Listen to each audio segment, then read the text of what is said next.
A veces, cuando hablas para afuera, más bien estás hablando hacia adentro. Eso es lo que vimos recientemente con la toma de posiciones de Estados Unidos en relación a Rusia y a China. En una reunión en Alaska se inauguró una nueva etapa de la relación Washington-Beijing en que los chinos querían dejar claro a sus ciudadanos que ya se graduaron de potencia. Y Biden, que es cierto eso de que America is back, está de vuelta. Una imagen pro multilateralismo, pero sin debilidad, es lo que pareciera querer proyectar. Tanto que no dudó en calificar a Putin de asesino, recibiendo de este la irónica respuesta de "el que lo dice lo es". Los tres países saben que ninguna nación es ya hegemónica y que hay dos a la cabeza, Estados Unidos y China. Para enfrentar al gigante asiático, Biden mira al Quad, la alianza de cuatro, Estados Unidos, India, Japón y Australia. Sabe que tiene muchos flancos abiertos y uno en la frontera. Su país se enfrenta al mayor aumento de migrantes en 2 décadas a raíz de su llegada al poder, pero sobre todo por lo dañadas que han quedado las economías de Guatemala, Honduras y El Salvador con el paso de huracanes y la pandemia. Para quien fue vicepresidente de un Barack Obama al que llamaron el deportador en jefe, es difícil cumplir promesas en un tema que Trump tensionó en la Casa Blanca y volverá a tensionar si decide retornar ahí. Tan clave es que le ha pedido a Kamala Harris que se encargue de esta tarea, para que, como alguien dijo, la esperanza de Biden no termine en la frontera de Estados Unidos. Comienza Conexión Global.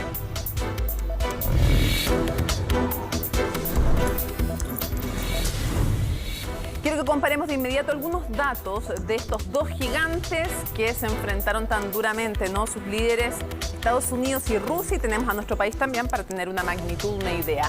Habitantes, 144 millones en el caso de Rusia, 325 en Estados Unidos, casi 20 millones en Chile. Superficie, 17 millones de kilómetros cuadrados. Es casi el doble en el tamaño Rusia, con enormes lugares, claro, difíciles, por ejemplo, de cultivar o de aprovechar. En el caso de Estados Unidos son más de 9 millones de habitantes y Chile, chiquitito, no alcanza ni siquiera al millón de kilómetros cuadrados. Veamos el ingreso per cápita.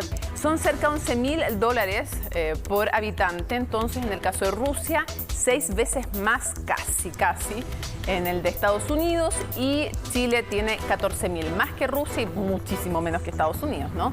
Pobreza, 12,6% en Rusia, 11,8%, bastante parecido en Estados Unidos, 8,6%. Evidentemente, esto no considera las prestaciones sociales que pueda tener una nación u otra.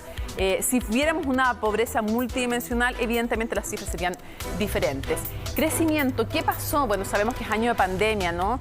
Y en el año de pandemia todos decrecieron, menos 3,1, menos 3,5 para Estados Unidos y cayó la economía chilena casi en 6%. Veamos entonces una cifra importante, el desempleo, que no nos habla de la calidad del empleo, nos habla solamente de las personas que son registradas como desempleadas, 5,9% en Rusia, 8,3% en Estados Unidos y 11,5% respecto de Chile. Vamos a analizar cómo fue tomado en Rusia este enfrentamiento entre Biden y Putin, y para eso tenemos una invitada de lujo. Ahí la ven, desde San Petersburgo nos acompaña Oksana Katisheva, doctora en Historia, especialista en América Latina, además directora del proyecto La Cruz, que promueve relaciones entre Rusia y Latinoamérica. Un largo currículum, es un honor tenerte con nosotros. Muy buenos días, Mónica. Muchísimas gracias por la invitación. Estoy feliz de participar en su programa. Quisiera preguntarte primero, ¿cómo tomaron en Rusia, tanto los medios de comunicación como la opinión pública, esto de que Joe Biden le llamara asesino a Vladimir Putin y él le contestara: el que lo dice lo es, ojalá que goce de buena salud, muy en el tono habitual que él lo hace? Es obvio que un altercado verbal entre los líderes de Estados Unidos y Rusia está ahora en el centro de la atención, al menos en los medios de comunicación de Rusia. Este es el escándalo diplomático más ruidoso de la semana. El presidente Biden sí considera al presidente Vladimir Putin un asesino. Es una acusación sin precedentes. Y yo también personalmente estoy de acuerdo con el presidente de la Cámara Baja del Parlamento ruso Duma, Vyacheslav Volodin, que este insulto al presidente es el insulto a todos los ciudadanos del país. va más allá del protocolo diplomático. Y Putin a su vez respondió a su homólogo con más sabiduría y su posición encuentra aprobación entre la población rusa. Y claro que hay reacciones intensas. Por ejemplo, el primer vicepresidente del Consejo de la Federación, Andrei Turchak, cree que la declaración de Biden es simplemente un triunfo de la locura política, es la cita, de la locura política estadounidense y la demencia relacionada con la edad de su líder. Pero verdad es que para la mayoría de los ciudadanos rusos este escándalo es algo poco importante.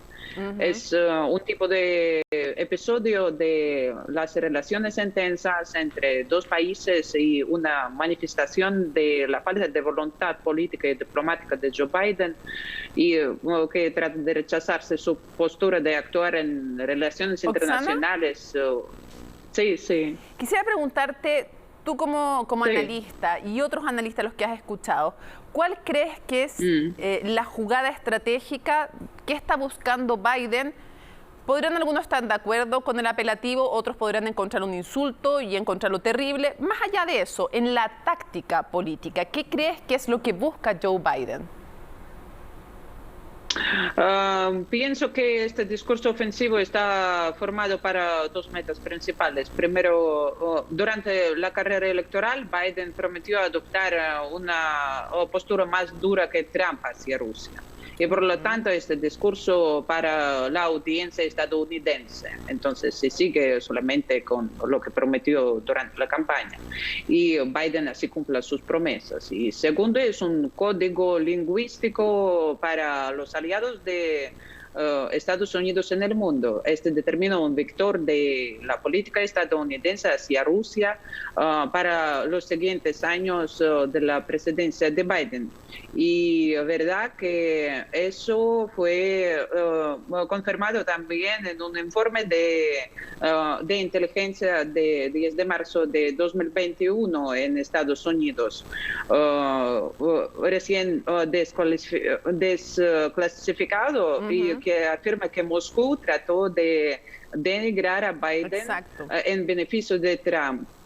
Y está designado para justificar toda esa retórica. Es muy cómodo usar esos argumentos que nunca pueden ser ni confirmados ni rechazados, pero hay que mencionar que este informe no contiene acusaciones comparables a los presentados en relación con las elecciones, por ejemplo, de 2016. Todo es una gran parte de guerra híbrida y pienso que esa guerra fue empezar, claro, por Estados Unidos y muchos años atrás. Y también hay otras razones y hay razones, por ejemplo, que desde el colapso de la URSS, los Estados Unidos están incumpliendo los compromisos históricos de no acercar a OTAN a Rusia. La estrategia de la administración de Biden fue expresada por el subsecretario de Estado para Asuntos Europeos y Euroasiáticos, Philip Ricker, quien dijo que Washington se centrará en fortalecer las capacidades de la OTAN para contrarrestar a Rusia. ¿Oksana? Es nada menos que la... Sí. Que es en el fondo, escucho. claro, acercar a la OTAN a Estados Unidos, alejarla más bien de Rusia, dices tú. Quisiera preguntarte, ¿nos puedes ayudar a situar cómo es evaluado Vladimir Putin en Rusia? Y en Chile hablamos de las luces y las sombras de un líder político, sea él o cualquiera. Entonces justamente quisiera preguntarte, porque claro, está el tema de la libertad de expresión, de la posibilidad real de competir políticamente desde la oposición o no, acusaciones de la última del envenenamiento que hacía la propia Angela Merkel. Más allá de eso, me gustaría preguntarte primero cómo lo ven, cómo lo ven como líder a Vladimir Putin y después las críticas, lo positivo, lo negativo. Veo que la situación en Rusia ahora es más o menos estable, a pesar de muchos problemas internos que el país enfrenta y durante la pandemia y otros problemas, pero en general el nivel de confianza en las autoridades sigue siendo bastante alto. la aprobación de las actividades del presidente de Rusia es acerca del 60%, mientras que la confianza en Vladimir Putin personalmente, como la persona como presidente, es el 65%. Y por las estimaciones, y esto es por las estimaciones más recientes. Y los sociólogos han registrado también reciente una disminución en el nivel de ánimo de protesta entre los rusos. Entonces, más del 70% de los encuestados considera improbable las acciones con demandas políticas y económicas. Y también, claro, que lo que Rusia ya impulsó el proceso de confirmación de la apertura de la venta de la tercera vacuna propia, claro que también apoya a los rusos en confianza en Vladimir Putin y en el Estado en general. Entonces, y esto es el mismo obstáculo y para la política interna y externa de Rusia. Entonces, está todo en el mismo lugar. Oksana, quiero agradecerte muchísimo que nos hayas acompañado en Conexión Global desde Rusia, desde San Petersburgo. Ha sido un gusto conversar contigo. Muchísimas gracias. Chao, chao. Chao. Bueno, y la historia justamente de la relación entre Estados Unidos y Rusia ha sido compleja, difícil y ha tenido distintos momentos desde la Guerra Fría hasta el día de hoy. Y eso es lo que revisamos en la nota de Isel Guerra.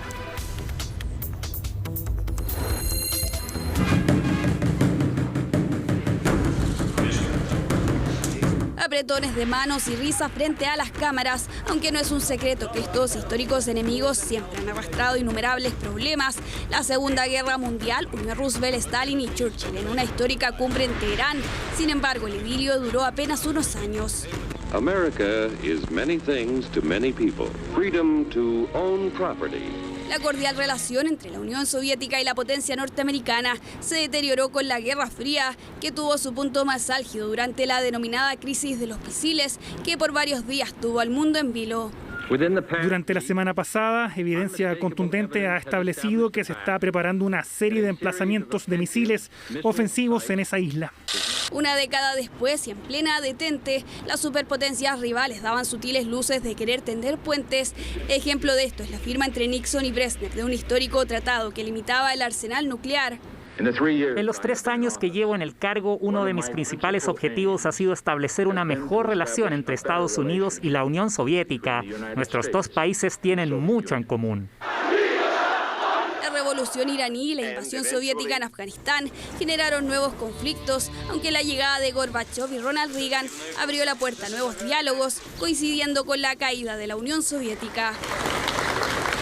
Tímido deshielo que continuó con Bill Clinton y Boris Yeltsin, aunque la decisión de expandir la OTAN al este de Europa puso fin al buen trato. A los pocos meses de su llegada a la Casa Blanca, George W. Bush se reunía con un joven Vladimir Putin. Miré al hombre a los ojos, lo encontré muy sencillo y confiable, pude hacerme una idea de su alma.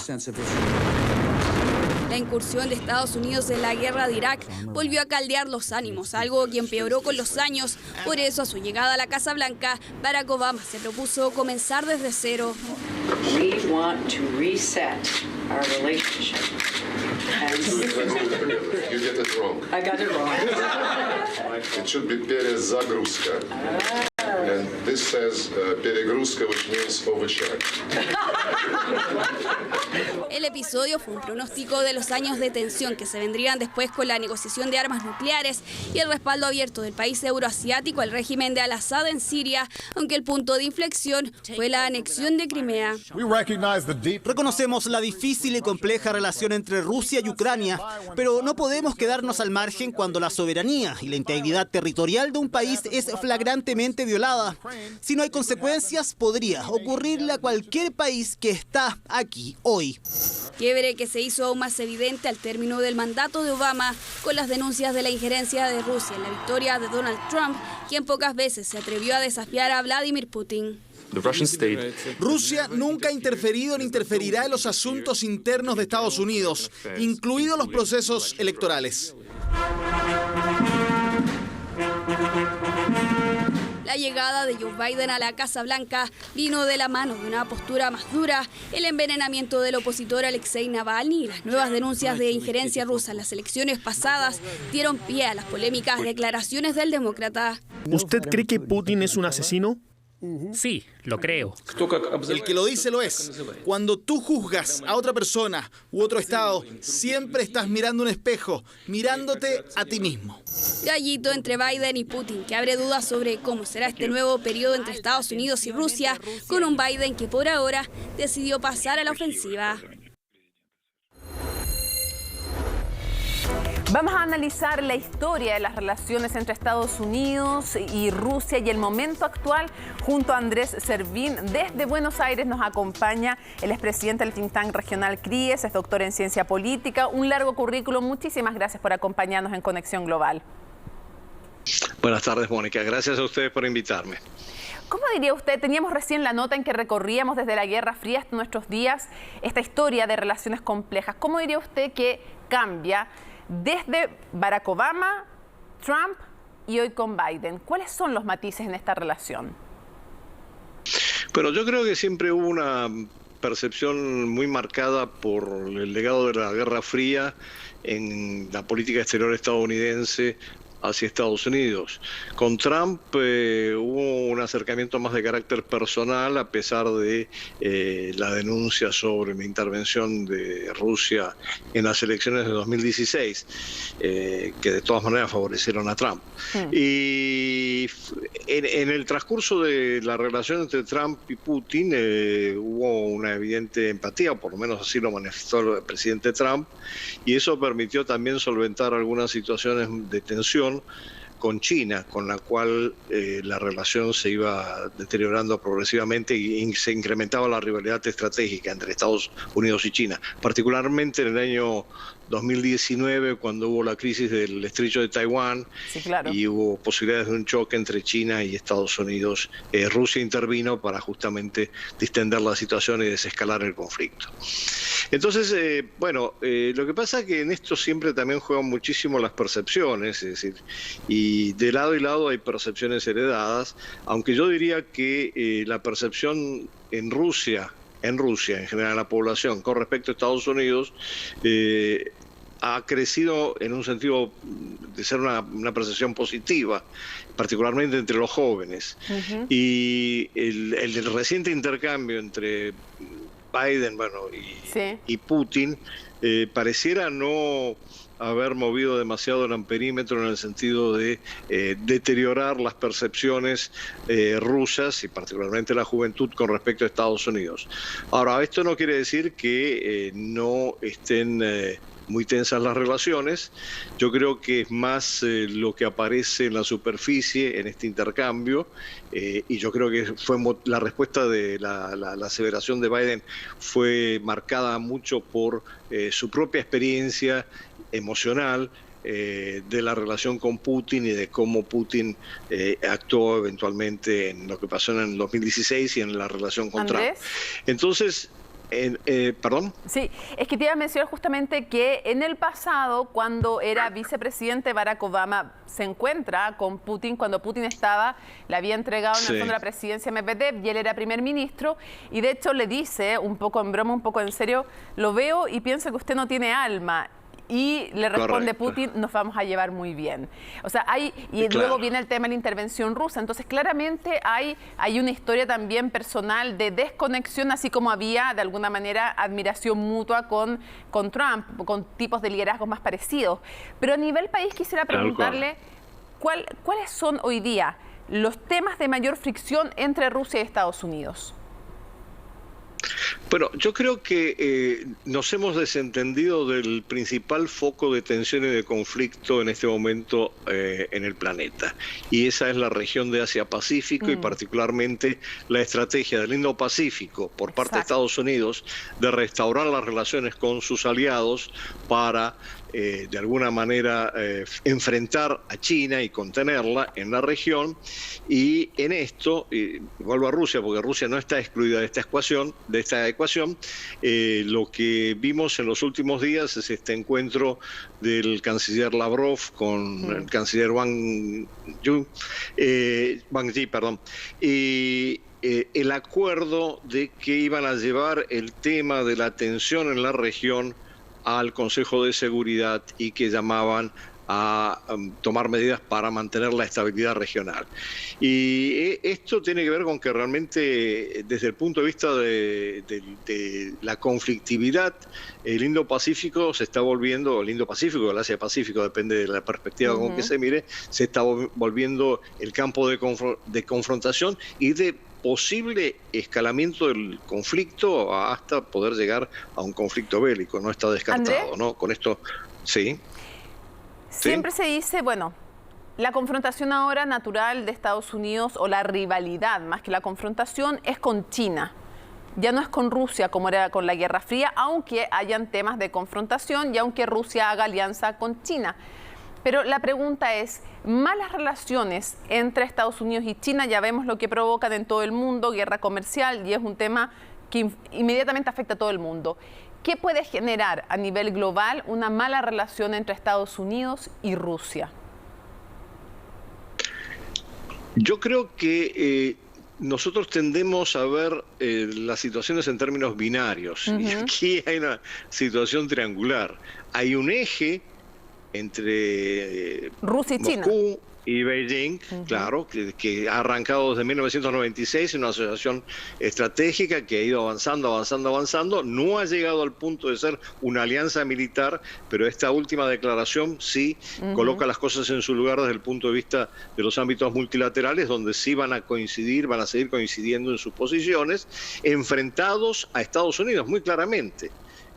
A pesar de que esto quizás no se diga de una manera explícita, lo que han logrado con ese eje Rusia-China es que han preservado a Eurasia de la intervención de Estados Unidos. Y Estados Unidos también resiente eso porque inclusive ahora si se va de Afganistán definitivamente no queda prácticamente nada de presencia o de influencia estadounidense directa desde el punto de vista militar en la región. Para cerrar, esta idea, Vladimir Putin, con esta idea de restaurar la antigua madre Rusia, el imperio ruso, ha logrado una adhesión en su población. Están, por otro lado, las fuertes críticas a los derechos humanos, a procesos de elecciones que no son transparentes o limpias. Yo me hago cargo de estas afirmaciones que estoy haciendo, de detención de periodistas, en fin. Están esos dos polos, pero en lo que se refiere a política exterior, ¿cómo se plasma esta idea de recuperar el poderío ruso que sí la ha hecho sentido a buena parte de la población? Bueno, no hay la menor duda de que Putin ha logrado restablecer un estatus de potencia de Rusia en el sistema internacional. Y mucho de eso ha tenido un reflejo muy positivo en la población. Pero desde el 2014, con lo que algunos llaman anexión y otros reintegración de Crimea, sí, claro, depende desde donde se mire, lo que ha venido pasando es que la sociedad rusa como tal está cada vez menos interesada en los temas internacionales. Entonces es muy difícil colocar una situación de tensión internacional como un elemento para legitimar a Putin en el poder. Porque cada vez la gente descree más de eso. La gente está preocupada por cosas muy concretas que tienen que ver con su vida diaria, con la necesidad de poder tener acceso a educación, salud, etcétera, etcétera, a pensiones en particular. Y entonces la mirada de la población rusa, de la sociedad rusa, más allá de la situación con Navalny, que es otro tema desde luego muy llamativo, es, bueno, nosotros lo que queremos es mejorar nuestras condiciones de vida. Y si se van a pelear con los Estados Unidos o no, o si se acercan a China o no, eso es relativamente secundario en el día a día del ciudadano ruso. Andrés Servín, desde Buenos Aires, un hombre que conoce muchísimo Rusia, que vivió allá también. Quiero agradecerle que nos haya acompañado en Conexión Global. Muchas gracias a ustedes por la invitación. Un gusto. Nos vamos a la pausa, pero luego vamos a volver con a qué otras noticias tenemos que ponerle ojo y un interesante debate desde Estados Unidos y desde Chile sobre las últimas decisiones en política exterior de Joe Biden. Volvemos con eso y más.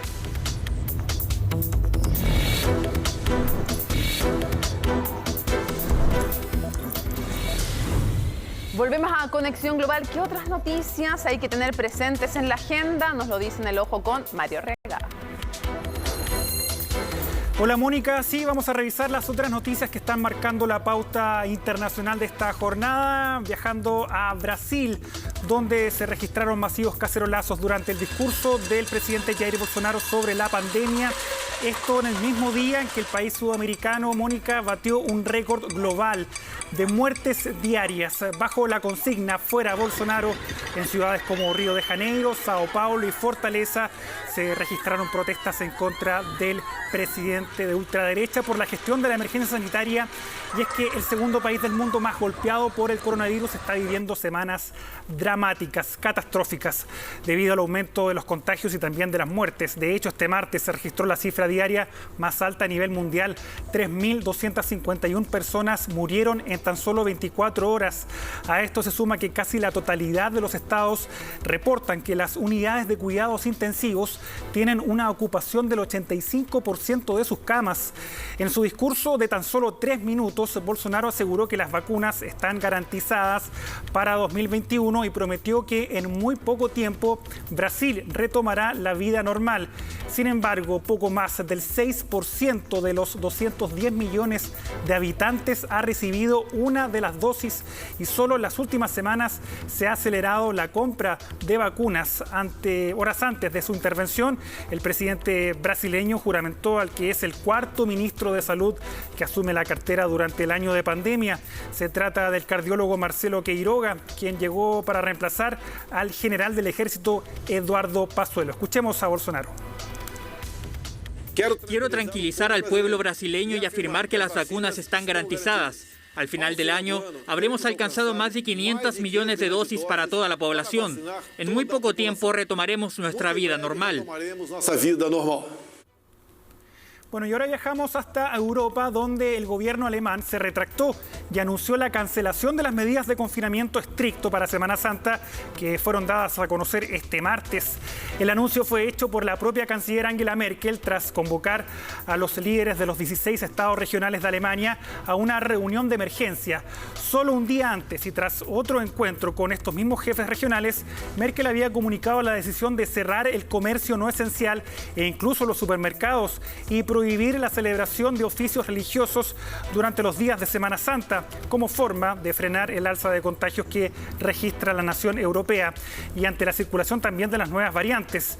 La medida fue criticada por gremios comerciales e incluso por el propio ministro del Interior de la Canciller, quien cuestionó el veto a las celebraciones religiosas en estas fechas. Merkel pidió perdón por la confusión que generó el anuncio de este martes y asumió la total responsabilidad por su error. El insólito mea culpa de la líder alemana llega en momentos en que han aumentado las críticas hacia su gobierno por la gestión de la pandemia y su partido, de hecho, la Unión Demócrata Cristiana, ha bajado las encuestas, lo que se suma al lento avance de la vacunación en Alemania, pues solo el 9,5% de la población ha recibido la primera dosis, además del cansancio de los alemanes ante las medidas de confinamiento que rigen desde octubre. Es importante decir que un error necesita ser calificado como un error y por sobre todo debe ser corregido. Y si es posible, esto necesita ocurrir tan pronto sea posible. Al mismo tiempo, estoy consciente que todo este asunto ha creado aún más incertidumbre y estoy profundamente arrepentida y pido perdón. Und dafür bitte ich alle Bürgerinnen und Bürger. Angela Merkel, que recordemos, Mónica, va a dejar el poder el próximo mes de septiembre. Y vamos ahora a terminar con la imagen que ha dado la vuelta al mundo, donde un gigantesco buque portacontenedores encalló en el canal de Suez, una de las rutas comerciales más transitadas que hay en el mundo y que ahora está completamente bloqueada. Con 400 metros de eslora y 59 metros de ancho, el Ever Given es una de las embarcaciones marítimas más grandes del planeta. El buque procedente de China Ucrania transitaba con destino a Rotterdam cuando durante su paso por la entrada sur del canal fue sorprendido por una tormenta de arena que redujo su visibilidad, desviándose de su trayectoria. Las unidades de rescate trabajan a esta hora en remolcar al barco para así descongestionar el atasco que se ha producido en la vía marítima que conecta el Mar Rojo con el Mar Mediterráneo. Según la agencia Bloomberg, unas 100 embarcaciones están alrededor esperando que se logre despejar este paso. Y este incidente pone en aprietos al comercio mundial, y es que el despeje del canal podría tardar días debido al tamaño de esta embarcación, afectando de hecho el precio del petróleo, que incluso ya ha subido en las últimas horas. Mónica, con esta noticia y con estas imágenes damos paso y seguimos con el programa Conexión Global allá en el estudio. Le agradecemos a Mario Regada y vemos de inmediato a nuestro panel. Tenemos aquí en el estudio, bienvenida nuevamente Lorena Oyarzún, que es académica del INAP de la Universidad de Chile, coordinadora además del Magíster en Ciencia Política de la Universidad de Chile y miembro de la red de politólogas. Muchas gracias por estar con nosotros. No, gracias a ti por la invitación. Y le damos la bienvenida desde Estados Unidos, desde Chicago, específicamente a Andreas Feldman, que es profesor asociado del Departamento de Ciencia Política de la Universidad de Illinois en Chicago. Andreas, un gusto estar de nuevo contigo. Hola, buenas tardes. Saludos a Lorena. Sí, ¿qué tal? Bueno, primero, antes de que empezamos la conversación, quiero mostrar rápidamente una gráfica para que veamos el porte de los países de los cuales estamos hablando. Así es que vamos a revisar China, Estados Unidos y Chile rápidamente para que tengamos una idea. Ya revisamos antes a Rusia con Estados Unidos y con Chile, habitantes, imagínense, 1.400 millones, China 325 Estados Unidos, superficie 1.400 millones de kilómetros cuadrados y en cambio, estamos hablando de 9 millones en el caso de China, ingreso per cápita, estamos hablando de $10.300 en el caso de 6 veces en el fondo Estados Unidos en relación a China. ¿Qué más tenemos por ahí? Tenemos la pobreza, 0,6%. Es bien cuestionado que sea 0,6% la pobreza en el caso de China, 11,8% en el caso de Chile, 8,6% en el caso de Chile, 11,8% en el caso de Estados Unidos. Crecimiento, logró crecer China incluso en medio de la pandemia con un 2,3%, decreció Estados Unidos y también nuestro país. El desempleo, 5%, la cifra oficial reconocida por China, y en el caso de Estados Unidos, 8,3%. Ahí está entonces las diferentes magnitudes de la nación. Quisiera comenzar, Lorena, contigo preguntándote cuál dirías tú que es el principal. Hemos hablado de lo que ocurrió con China, hemos hablado de lo que ocurrió con Rusia. ¿Cuál es el principal giro que has notado tú en la relación con China?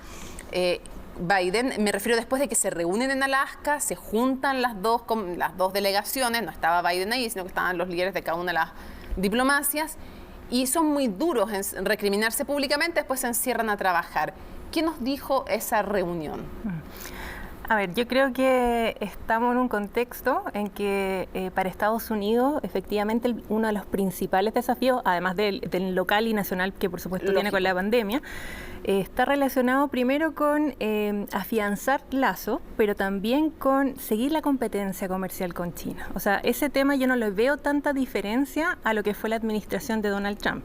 ¿Ya? O sea, me parece que competencia sí, comercial, tecnológica, de todo ámbito. Por supuesto, pero principalmente en términos comerciales, que la guerra comercial que se hablaba, y por supuesto tecnológico, y en ese sentido creo que marcó un punto porque también habían un poco de dudas respecto a cómo Biden estaba afrontando la política exterior, sobre todo porque hay muchas expectativas, obviamente después de los 4 años en que estuvo la administración Trump y todo lo que hizo, deshizo, y la enorme cantidad que tiene que recomponer estos lazos y confianza sobre todo. Pero sí creo que en términos de la relación con China se marcaron un punto importante, o sea que si bien tiene que haber cooperación porque hay escenarios en que tienen que cooperar y que le interesa a Estados Unidos.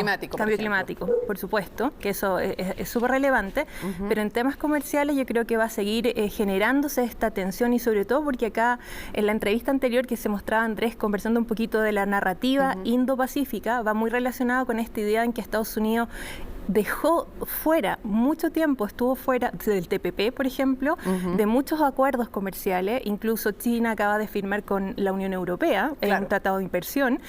Tenemos la Asociación Integral Regional en la RCEP en China, que son la ASEAN, China, Australia, Nueva Zelanda, Japón, que es un aliado estratégico de Estados Unidos. Y con todas las tensiones en el mar del sur de China también, obviamente. Claro, y entonces ahí tienes una parte, en la parte económica comercial ha perdido mucho terreno porque perdió terreno en lo multilateral y en lo comercial también. Y ahora está volviendo en eso. Otra de las áreas en donde pueden haber fricciones, y evidentemente las hay, Andreas, te quiero preguntar a ti, es el tema de derechos humanos y democracia. Y ahí está el tema de Taiwán, está el tema de Hong Kong, está el tema de las minorías étnicas. ¿Realmente crees tú que esto va a pesar? ¿Cómo crees tú que va a ser la relación entre Estados Unidos y China con Biden a la cabeza? ¿Qué matices, qué diferencias va a tener con la de Donald Trump? Mira, tal como mencionó Lorena, creo que la administración de Biden está tratando de ver cómo genera una postura franca, pero al mismo tiempo dura con China, porque básicamente para mí y para la mayoría de los analistas el tema tiene que ver con la competencia geoestratégica con China, y eso implica que el nivel de involucramiento en China en el sistema financiero internacional y comercial y tecnológico es tan grande que ya no se puede explicar a China. O sea, que tú ya no puedes someter a China a sanciones ni otro tipo de medidas, porque el impacto sería enorme sobre Occidente. O sea, las economías están básicamente plegadas a la China. Sin embargo, China tiene, una serie de actitudes muy beligerantes, como tú te referiste hace un rato, en el mar del sur de China, todo el tema de Taiwán, el tema de Hong Kong, que es un tema extremadamente delicado en términos de cómo se ha ido conculcando los derechos, ¿no? Y las libertades en Hong Kong, que fue un compromiso que adquirió China cuando en el año 99 adquirió esa ex colonia británica y la incorporó al sistema doméstico. Entonces, para contestarte francamente, es una situación muy, muy difícil para la administración de Biden, porque en el fondo cualquier crítica a China implica friccionar las relaciones en economías que están francamente plegadas, y tal como ustedes manifestaron hace un rato, Estados Unidos necesita de China para tratar de abordar temas muy importantes a nivel, global, calentamiento global, temas de, básicamente, geoestratégicos y de seguridad, temas financieros. Entonces, tú no puedes entrar a una rivalidad o a un nivel de hostilidad con China, porque puedes sufrir grandes, desventajas económicas o grandes impactos económicos, y al mismo tiempo no vas a poder arreglar una serie de problemas, o no vas a poder abordar una serie de problemas muy importantes a nivel mundial. Y Rusia, Lorena, ¿cuánto le habla también Biden a su público interno cuando se enfrenta con Putin? ¿Y cuán compleja puede ser esa relación? ¿A qué nos puede llevar? Porque en el caso de, ya lo mencionaba Andreas, pero sabemos lo que significa una guerra comercial entre Estados Unidos y China nos afecta a los chilenos directamente, o sea, y a todo el mundo, en el fondo. ¿Qué pasa con Rusia? ¿Cuáles son los efectos de esta tensión? Y si es, cuán real es y cuán para la Cámara es también. Yo creo que el caso de Rusia es distinto. Me parecieron súper fuertes, obviamente, en términos diplomáticos, señalar como asesino a Vladimir Putin, pero sí creo que también... Entonces, ¿qué quieres hacer cuando tú le dices asesino a otro? Ahora, yo me hago cargo de lo que voy a decir, Lorena, no te estoy embarcando a ti. Yo creo que efectivamente, a lo menos es un dictador, a lo menos si no es un dictador, es un gobernante autoritario, pero esa es mi opinión. Podría calificarse como un gobernante autoritario, a lo menos, digamos, con fuertes cuestionamientos en temas de derechos humanos y otros. Yo me hago cargo de lo que estoy diciendo. Pero más allá de lo que sea, mi pregunta es, ¿qué pretendes cuando le dices asesino a otro mandatario? Bueno, no se lo puedes decir a otro que tenga más peso que tú, necesitas que tenga a lo menos el mismo menos. ¿Pero qué pretendes estratégicamente? A ver, yo creo que igual acá sí que hay un giro, un cambio en la política exterior. Yo creo que también está haciendo un guiño no solamente interno. Andrea se refirió a los derechos humanos. Yo creo que para Biden ese va a ser un tema relevante que estuvo muy socavado, en su campaña estuvo, pero además muy socavado con la administración anterior. Y en este caso, claramente hay varias acusaciones, no solamente la invasión a Crimea, la anexión, etcétera, sino que también podemos decir el tratamiento enfrentamiento a la disidencia política y el caso, ¿no es cierto?, de Alexei Navalny, o sea, que sabemos que son temas relevantes. Y por supuesto, hay temas de seguridad con Rusia que van relacionados, que afectaron directamente la campaña, ¿no es cierto?, demócrata. También esta relación tensa que tú mencionabas hace un momento, que se produce entre Biden y Putin cuando era primer ministro. Entonces, yo creo que sí se trata de dar un giro, y también hablando un poco a la Unión Europea, que quedó muy alejada, o sea, quedó totalmente votada en realidad con la administración de Donald Trump, y yo creo que este es un guiño también para decir, porque es un actor complejo y muy importante, no solamente a nivel global, sino que la relación con la Unión Europea en muchos de los temas de seguridad y también relacionados con la OTAN.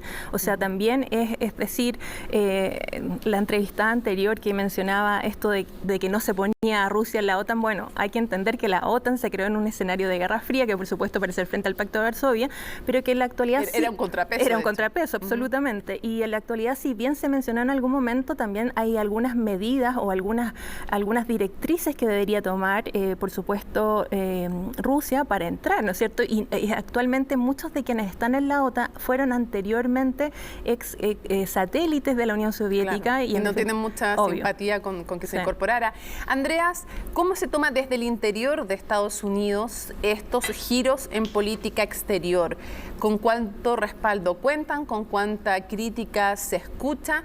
¿Cómo se ve también un presidente que está confrontando a alguien como Vladimir Putin, a diferencia de lo que hacía Donald Trump, y que en un primer acercamiento en Alaska tiene tensiones con China? Bueno, yo diría que la política exterior estadounidense vuelve al curso natural, al curso que siempre ha tenido, con matices, como mencionaba Lorena hace un rato, pero en el fondo vuelve al cauce normal. Lo que pasó durante la administración de Trump fue muy extraño, sobre todo con respecto a la relación con Rusia. Rusia ha sido el archienemigo de Estados Unidos, y después de la Guerra Fría fue a lo menos un adversario.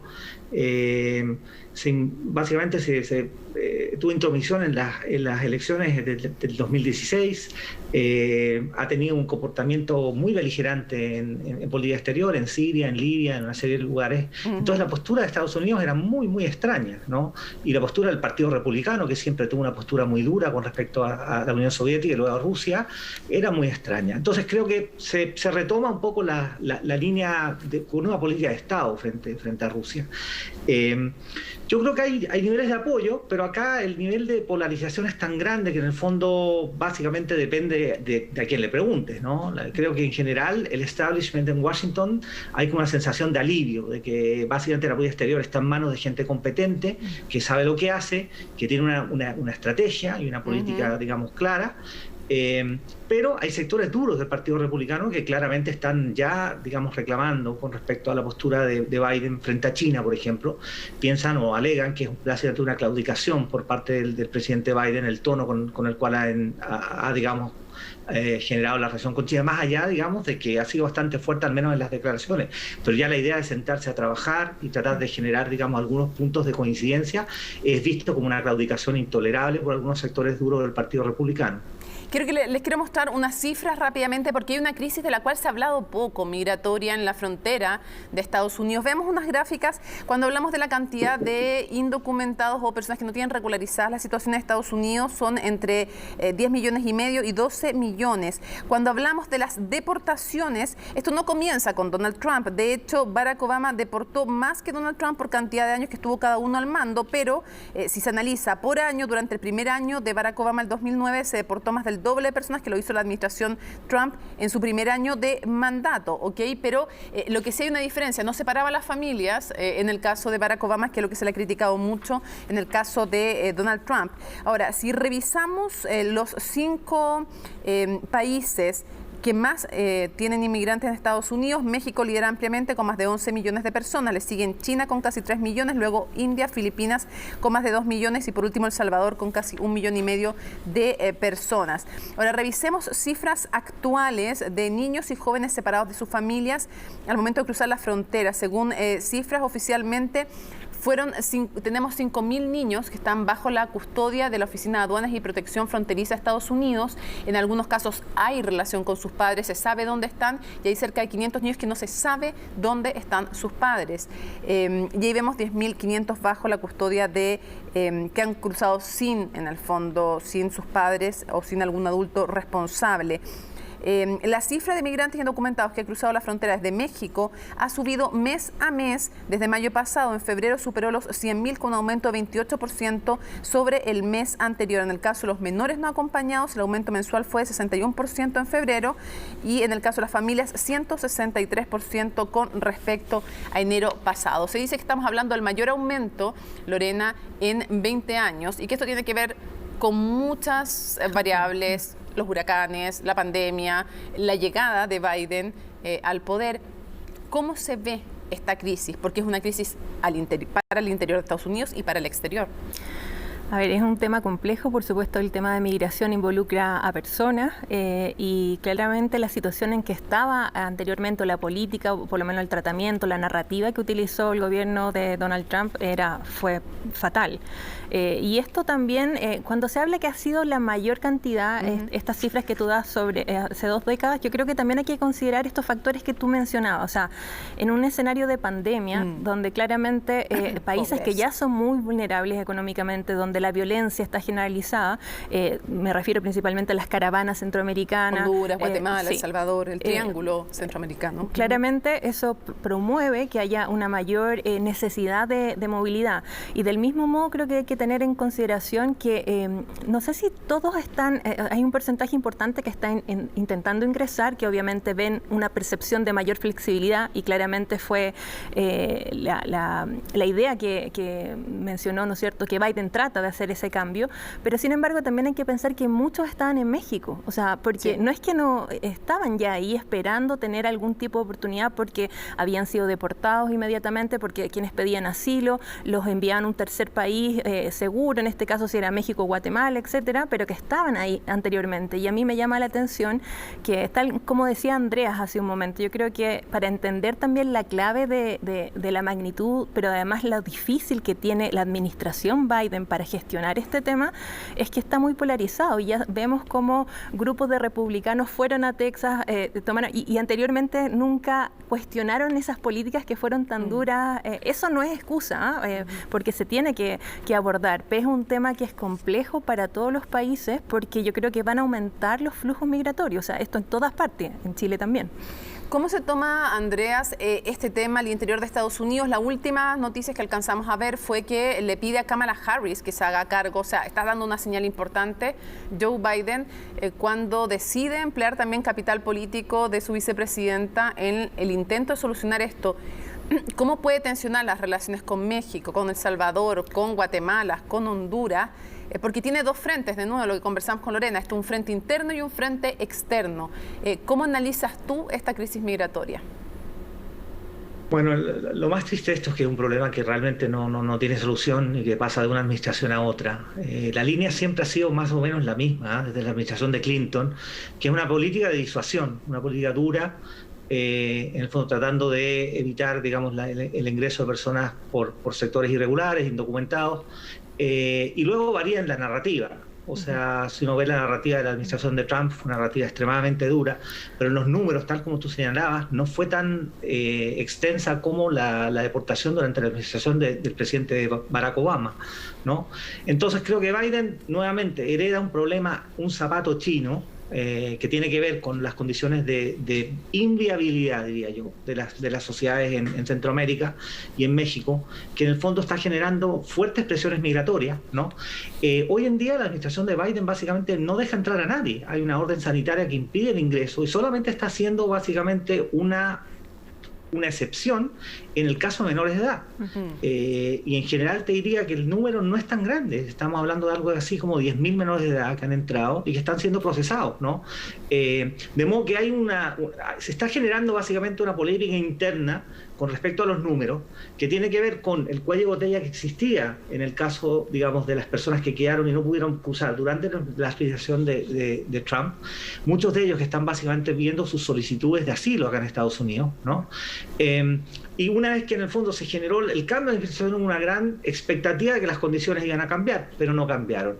Y entonces lo que pasa acá es que en una situación de mucha polarización se le enrostra al presidente Biden una cierta debilidad con respecto a su postura frente a esta, digamos, presión migratoria, cuando en la realidad la postura es extremadamente dura, ¿no? Sobre todo en las circunstancias actuales en las cuales, te repito, digamos, hay una orden sanitaria que impide el ingreso de cualquier persona desde la frontera sur hacia Estados Unidos. Andreas, Lorena, muchísimas gracias a ambos por habernos acompañado en Conexión Global. Leí una frase que me hizo mucho sentido sobre el tema de la migración. Decía, si alguna lección se puede sacar de los años de Trump es que no existe un nivel de crueldad a partir del cual los inmigrantes deciden no intentar cruzar una frontera. La inmigración, por tanto, no es un problema que se soluciona, es un fenómeno que debe gestionarse.